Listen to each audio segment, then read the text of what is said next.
السلام علیکم ناظرین کرام، نئی ویڈیو میں آپ کو خوش آمدید کہتے ہیں۔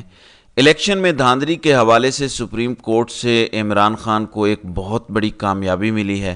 سپریم کورٹ کے جج جسٹس منیب اختر نے اپنا کمال دکھانا شروع کر دیا ہے۔ وہی جسٹس منیب اختر جن کو پچھلے ایک سال سے تحریک انصاف کی کسی بھی درخواست میں بینچ کا حصہ نہیں بنایا گیا۔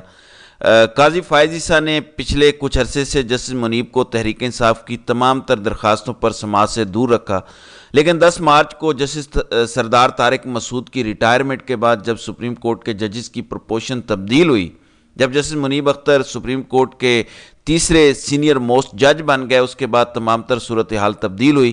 میں گزشتہ کئی دنوں سے آپ کو بتا رہا ہوں کہ اب تحریک انصاف کی درخواستوں کے ساتھ سپریم کورٹ میں ویسا سلوک نہیں ہوگا جیسا 10 مارچ سے پہلے ہو رہا تھا۔ 10 مارچ کے بعد اب سپریم کورٹ سے تحریک انصاف کو اچھی خبریں سننے کو ملیں گی، تحریک انصاف کے حق میں فیصلے آئیں گے اور تحریک انصاف کے لیے چیزیں سپریم کورٹ میں بہتر ہونا شروع ہو گئی ہیں، کیونکہ اب پریکٹس اینڈ پروسیجر بل کے بعد سینئر موسٹ ججز جو تیسرے نمبر پر جسٹس منیب اختر ہیں، وہ ڈیسائیڈ کریں گے کہ تحریک انصاف کی درخواستوں پر جو بینچ بنے گا اس میں کون کون سے ججز شامل ہوں گے۔ پہلے قاضی صاحب سردار طارق مسعود اور منصور علی شاہ ڈیسائیڈ کرتے تھے، اس وجہ سے پچھلے کچھ عرصے میں تحریک انصاف کی درخواستیں سننے والا کوئی بھی بینچ آزاد ججز پر مشتمل نہیں تھا، لیکن اب ایسا نہیں ہوگا۔ اس کا ثبوت پچھلے 3 دن میں سپریم کورٹ میں مل گیا۔ خاص طور پر یہ جو 3 رکنی بینچ کا تازہ الیکشن میں دھاندلی کے حوالے سے کیس پر سماعت کا فیصلہ تھا، اس نے ثابت کر دیا کہ پاکستان کی تاریخ کے دھاندلی زدہ انتخابات ہوئے۔ سب سے امپورٹنٹ وہ تمام ریٹرننگ افسران جنہوں نے 8 فروری والے دن انتخابی نتائج تبدیل کیے، فارم 45 تبدیل کیا گیا، فارم 47 بنایا گیا، تمام ہارے ہوئے امیدوار جیت گئے، جیتے ہوئے ہار گئے۔ ان تمام ریٹرننگ افسران کے خلاف گھیرا تنگ ہو چکا ہے۔ وہ تمام ریٹرننگ افسران گرفتار ہوں گے۔ سپریم کورٹ کی تہلکہ خیز آبزرویشن نے تحریک انصاف کو ایک نئی امید کی کرن دے دی ہے۔ میں آپ کو تفصیلات بتا دیتا ہوں۔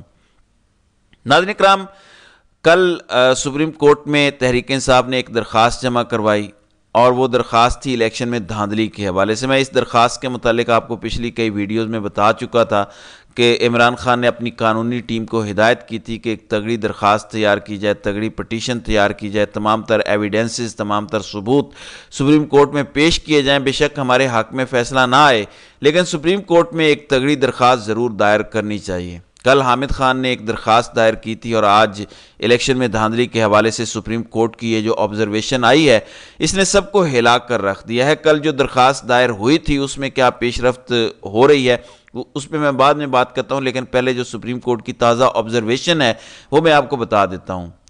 دیکھیں، حلقہ NA 163 بہاول نگر کا یہ حلقہ ہے جہاں سے تحریک انصاف کے امیدوار شوکت بسرا، ریٹرننگ افسران نے ان کے کاغذات نامزدگی پر اعتراض عائد کر دیا۔ آپ سب جانتے ہیں کہ جب تحریک انصاف کے امیدواران اپنے کاغذات نامزدگی جمع کروا رہے تھے تو تب ریٹرننگ افسران نے اعتراضات عائد کرنے کا ایک سلسلہ شروع کیا اور اس طرح بھونڈے الزامات اور اعتراضات لگا کر کاغذات نامزدگی مسترد کیے جا رہے تھے جن کا کوئی سر پیر نہیں تھا۔ شوکت بسرا نے ریٹرننگ افسران کا فیصلہ ایپلیٹ ٹریبیونل اور لاہور ہائی کورٹ میں چیلنج کر دیا۔ اب آپ سب جانتے ہیں کہ انتخابات سے پہلے کیا ماحول تھا، عدالتوں کا رویہ تحریک انصاف کے ساتھ کیسا تھا۔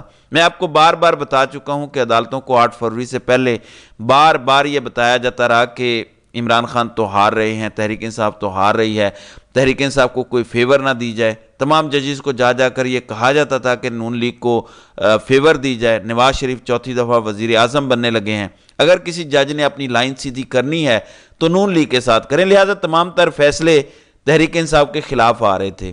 8 فروری کے بعد یہ صورتحال تبدیل ہوئی۔ بہرحال ایپلیٹ ٹریبیونل نے اور لاہور ہائی کورٹ میں ریٹرننگ افسران نے یہ فیصلہ برقرار رکھا، شوکت محمود بسرا کے کاغذات نامزدگی کو مسترد کیے رکھا، ان کو منظور نہیں کیا۔ 26 جنوری کو یہ فیصلہ آیا تھا اور 26 جنوری کو ہی سپریم کورٹ سے شوکت بسرا نے رجوع کیا تھا۔ اب آپ دیکھیے کہ یہ معاملہ 26 جنوری کا ہے۔ ایک امیدوار سپریم کورٹ جاتا ہے کہ میرے کاغذات نامزدگی بلا وجہ بے بنیاد اعتراضات لگا کر مسترد کیے گئے ہیں، لیکن پاکستان کے عدالتی نظام کو آپ 21 توپوں کی سلامی دیجئے کہ انتخابات ختم ہو گئے۔ انتخابات ختم ہوئے بھی آج 1 مہینہ 15 دن گزر چکے ہیں، سپریم کورٹ آف پاکستان آج اس امیدوار کی درخواست پر سماعت کر رہی ہے۔ بہرحال جسٹس منیب اختر نے اپنا کمال دکھانا شروع کر دیا ہے، حق ادا کر دیا ہے۔ وہ کیسے، میں آپ کو بتا دیتا ہوں۔ 3 رکنی بینچ بنا شوکت بسرا کی درخواست پر کہ ان کے کاغذات نامزدگی صحیح مسترد ہوئے تھے یا غلط۔ اس پر سپریم کورٹ کے اس 3 رکنی بینچ نے جو جسٹس منیب اختر کی سربراہی میں بنا، اس نے اپنی آبزرویشن دی۔ وہ آبزرویشن 8 فروری کے جو نتائج ہیں، 8 فروری کے جو انتخابات میں دھاندلی ہوئی ہے، اس کے ارد گرد گھومتے ہیں۔ جسٹس منیب اختر نے اپنی آبزرویشن میں یہ لکھا، پہلے تو انہوں نے کہا کہ انتخابات جمہوریت کی اساس ہوتے ہیں، انتخابات میں حصہ لینے والوں کے لیے سازگار ماحول فراہم کرنا الیکشن کمیشن اور تمام اداروں کی ذمہ داری ہے۔ یہ اب آپ دیکھیے گا، جو میں کہہ رہا ہوں کہ ریٹرننگ افسران کے گرد گھیرا تنگ ہو گیا ہے، ریٹرننگ افسران گرفتار ہوں گے۔ سپریم کورٹ نے اپنی آبزرویشن میں لکھا ہے کہ ریٹرننگ افسران کے اماں پر کچھ تبدیل نہیں کیا جا سکتا۔ یعنی یہ جو فارم 45 اور 47 کا معاملہ ہے کہ فارم 45 میں کوئی جیت رہا ہے، فارم 47 میں کوئی اور جیت گیا، یہ سب کچھ ریٹرننگ افسران کی مرضی سے ہوا۔ یہ انتخابی نتائج میں تبدیلی ریٹرننگ افسران کے کہنے پہ ہوئی۔ پھر ریٹرننگ افسران کی جانب سے انتخابی عمل کو متاثر کرنا جرم ہے، سپریم کورٹ نے یہ کہا ہے۔ پھر ووٹ ڈالنے والوں کے حقوق کی خلاف ورزی ہے اگر آپ انتخابی نتائج میں تبدیلی کے مرتکب پائے جاتے ہیں۔ یہ شوکت محمود بسرا کی درخواست تھی جس پر منیب اختر نے یہ ریمارکس دیے ہیں۔ دیکھیے یہ معاملہ 3 دن پہلے شروع ہوا تھا۔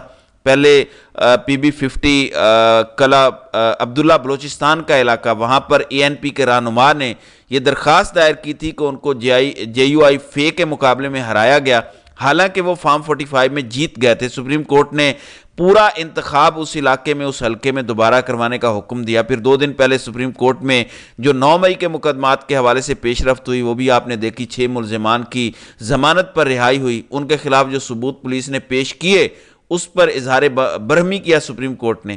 پھر اب یہ جو NA 163 کے معاملے پر سپریم کورٹ کی آبزرویشن ہے، یہ انتخابات میں دھاندلی کے حوالے سے ہے۔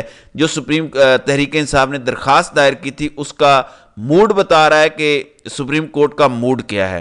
اب آپ نے ایک بات ضرور یاد رکھنی ہے کہ جسٹس منیب اختر جو تیسرے سینئر موسٹ جج ہیں، جو اب اس کمیٹی کا حصہ ہوں گے، جو کمیٹی یہ طے کرے گی کہ تحریک انصاف نے یہ جو درخواست دائر کی ہے انتخابات میں دھاندلی کی انویسٹیگیشن کے لیے، اس پر جو کارروائی کرنے کے لیے اس بینچ کا کون کون سے ججز حصہ ہوں گے، یہ جسٹس منیب اختر بھی ڈیسائیڈ کریں گے۔ اس لیے میں بڑا ہوپ فل تھا، اس لیے میں بڑا پر امید تھا، اور میں بار بار کہہ رہا تھا کہ اب تحریک انصاف کو کم از کم سپریم کورٹ کی حد تک ریلیف ضرور ملنا شروع ہو گیا، اور اب وہ ریلیف مل رہا ہے۔ یہ جو آبزرویشن سپریم کورٹ نے شوکت بسرا کی درخواست پر دی ہے، یہ کوئی معمولی نہیں ہے، کیونکہ جب سپریم کورٹ کے ججز کوئی آبزرویشن دیتے ہیں، جب سپریم کورٹ کے ججز کورٹ روم میں کوئی دوران سماعت گفتگو کرتے ہیں، ریمارکس دیتے ہیں، دراصل وہ فیصلہ ہوتا ہے سپریم کورٹ کا، وہ کہیں نہ کہیں فیصلوں کے اندر کوٹ کیا جاتا ہے، وہ کہیں نہ کہیں درخواستوں میں کوٹ کیا جاتا ہے کہ فلاں جج نے فلاں موقع پر فلاں بات کی تھی۔ اب جسٹس منیب اختر نے کہا کہ بے ضابطگیاں نظر آ رہی ہیں سپریم کورٹ کے اندر، اب یہ درخواستیں آنا شروع ہو گئی ہیں، اور ریٹرننگ افسران کا کیا کردار ہوتا ہے کسی بھی الیکشن کو کنڈکٹ کرنے کے لیے، کسی بھی انتخابی عمل کے لیے، یہ کل اپنی آبزرویشن کے اندر سپریم کورٹ نے کلیئر بتا دیا۔ ساتھ ہی عمران خان نے جو درخواست دائر کی ہے، آج تو جمعے کا دن ہے، آج اس درخواست پر کوئی پیش رفت نہیں ہوئی، کیونکہ ابھی اس درخواست کو سماعت کے لیے مقرر ہونا ہے، بینچ بننا ہے۔ کئی عدالتی رپورٹرز یہ کہہ رہے ہیں کہ بینچ دیکھ کر ہی پتہ چلے گا کہ سپریم کورٹ عمران خان کی اس درخواست کو کتنا انٹرٹین کرے گی۔ میں بھی اس بات سے متفق ہوں کہ بینچ دیکھ کر اندازہ ہو جائے گا، لیکن اب اس بینچ کی تشکیل میں جسٹس منیب اختر کی رائے شامل ہوگی۔ میں کم از کم اسی بات سے پر امید ہوں، کیونکہ پہلے تو یہ ہو رہا تھا کہ سردار طارق مسعود اور قاضی صاحب ایک طرف ہوتے تھے اور اپنی مرضی کا بینچ بناتے تھے، اور بینچ دیکھ کر پتہ چلتا تھا کہ تحریک انصاف کو ریلیف نہیں ملنا۔ اب 2 ججز ایک طرف ہوں گے۔ صورتحال 10 مارچ کے بعد سپریم کورٹ میں تبدیل ہوئی ہے۔ پہلے سردار طارق مسعود اور قاضی ایک طرف تھے، اب منصور علی شاہ اور جسٹس منیب اختر ایک طرف ہوں گے، اور یہ تحریک انصاف کے لیے اچھی خبر ہے کہ اب ایسے آزاد ججز ڈیسائیڈ کریں گے کہ تحریک انصاف کی درخواست پر سماعت کون سے ججز کریں گے۔ چیزیں تحریک انصاف کے لیے بہتر ہو رہی ہیں۔ یہ جو آبزرویشن سپریم کورٹ نے الیکشن میں دھاندلی کے حوالے سے تازہ دی ہے، یہ بھی بڑی کام آئے گی، یہ بھی بڑے فائدہ مند ہے، کیونکہ اب سب سے تگڑی درخواست الیکشن میں دھاندلی کے حوالے سے عمران خان کی آ رہی ہے، جو حامد خان نے جمع کروائی ہے۔ عین ممکن ہے پیر یا منگل والے دن وہ سماعت کے لیے مقرر ہو جائے، بینچ بن جائے۔ گو کہ تحریک انصاف نے تو اس درخواست میں مطالبہ کیا ہے کہ سپریم کورٹ کا فل بینچ بنے، کیونکہ یہ انتہائی اہم معاملہ ہے، یہ پاکستان کی سب سے بڑی سیاسی جماعت اور سب سے اہم انتخابات کا معاملہ ہے۔ اگر فل کورٹ بینچ بنتا ہے پھر تو نون لیگ کے لیے قیامت خیز اگلا ہفتہ ہوگا۔ اگر فل کورٹ نہیں بنتا، کچھ آزاد ججز اس بینچ کا حصہ بن جاتے ہیں، تب بھی تحریک انصاف کے لیے چیزیں بہتر ہوں گی۔ سپریم کورٹ کی حد تک تحریک انصاف کو ریلیف ملنا شروع ہو چکا ہے۔ میں انشاءاللہ اس حوالے سے مزید آپ کو اپڈیٹ کرتا رہوں گا۔ تو ناظرین کرام، آپ کی اس ویڈیو کے حوالے سے کیا رائے ہے؟ آپ اپنی رائے کا اظہار کامنٹ سیکشن میں ضرور کیجیے گا۔